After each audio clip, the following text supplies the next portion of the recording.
प्रदोष का अर्थ है रात्रि का शुभारंभ। इस व्रत का पूजन रात के समय होता है। यही कारण है इसे प्रदोष व्रत कहते हैं। यह व्रत शुक्ल पक्ष और कृष्ण पक्ष की त्रयोदशी तिथि को किया जाता है। इस बार भौम प्रदोष व्रत 8 जुलाई को है। यह व्रत संतान की कामना और उसकी रक्षा के लिए किया जाता है। इस व्रत को स्त्री और पुरुष दोनों ही कर सकते हैं। आपको बता दें कि इस व्रत में भगवान मंगल देव की पूजा की जाती है। हिंदू पंचांग के अनुसार आषाढ़ मास में शुक्ल पक्ष की त्रयोदशी तिथि की शुरुआत 7 जुलाई 2025 को रात 11:10 से होगी।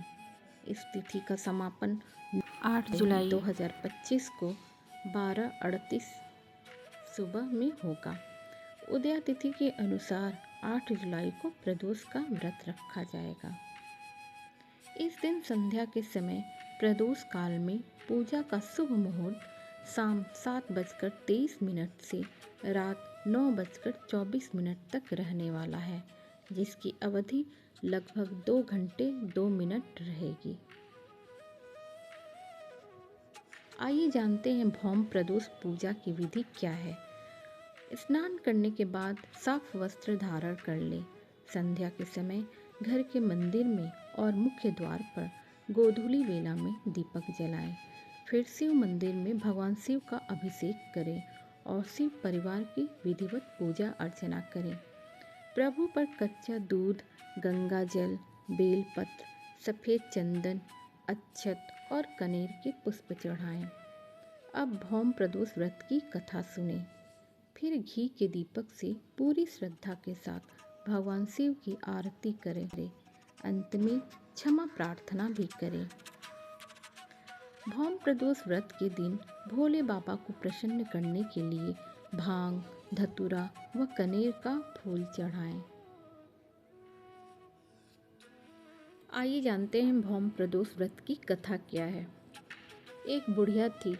वह भौम देवता अर्थात मंगल देवता को अपना इष्ट देवता मानकर सदैव मंगल का व्रत रखती और मंगल देव का पूजन किया करती थी। उसका एक पुत्र था जो मंगलवार को हुआ था। इस कारण उसको मंगलिया के नाम से बोला करती थी। मंगलवार के दिन न तो घर को लीपती और न ही पृथ्वी खोदा करती थी। एक दिन मंगल देवता उसकी श्रद्धा की परीक्षा लेने के लिए उसके घर में साधु का रूप बनाकर आए और द्वार पर आवाज़ दी। बुढ़िया ने कहा, महाराज क्या आज्ञा है। साधु कहने लगा कि बहुत भूख लगी है, भोजन बनाना है। इसके लिए तू थोड़ी सी पृथ्वी लीप दे तो तेरा पुण्य होगा। यह सुनकर बुढ़िया ने कहा, महाराज आज मैं मंगलवार का व्रत किए हूँ, इसलिए मैं चौका नहीं लगा सकती। कहो तो जल का छिड़काव कर दूँ, उस पर भोजन बना ले। साधु कहने लगा कि मैं गोबर से ही लिपे चौके पर खाना बनाता हूँ। बुढ़िया ने कहा, पृथ्वी लिपने के सिवाय और कोई सेवा हो तो बताएं, वह सब कुछ कर दूंगी। तब साधु ने कहा कि सोच समझकर उत्तर दो, जो कुछ भी मैं कहूँ सब तुमको करना होगा। बुढ़िया कहने लगी कि महाराज पृथ्वी लिपने के अलावा जो भी आज्ञा करेंगे उसका पालन अवश्य करूँगी। बुढ़िया ने ऐसे 3 बार वचन दे दिया। तब साधु कहने लगे कि तू अपने लड़के को बुलाकर आधा लिटा दे, मैं उसकी पीठ पर भोजन बनाऊंगा। साधु की बात सुनकर बुढ़िया चुप हो गई। तब साधु ने कहा, बुला ले लड़के को, अब सोच विचार क्या करती हो। बुढ़िया मंगलिया मंगलिया कहकर पुकारने लगी। थोड़ी देर बाद लड़का आ गया। बुढ़िया ने कहा, जा बेटे, तुझको बाबा जी बुलाते हैं।